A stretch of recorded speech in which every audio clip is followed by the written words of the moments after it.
how do you balance that going into? I mean, it's not just a new organization, to your point, right? It's also a new culture, right? The French do things obviously different than the Americans and the English, and and certainly when you're in Ireland, like what are the key things when you go into a new organization or a new environment like that you see as like the high priorities, in order to adapt into something new?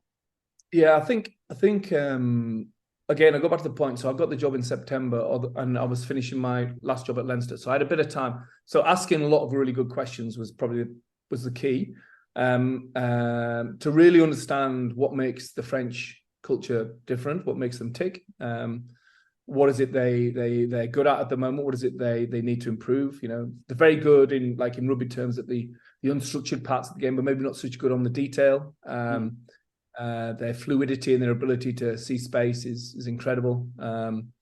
But often they'd see space and throw the ball on the floor, and we'd end up defending all the time. So just little things like that in terms of the way they see the game of rugby, but also the way in which they interact in meetings.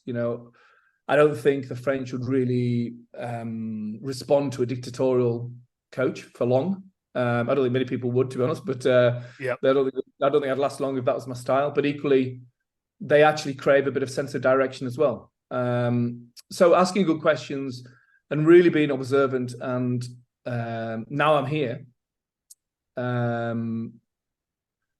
Being on the spectrum of empowering versus directive, slightly towards the directive side to influence them with my philosophy and my beliefs and my experience that I've learned over the years, but not to a point where I'm dictating, as I say. And I think trying to hit the sweet spot. And also I've kept the coaching team are all a bit younger than me. They're French. They're from the club.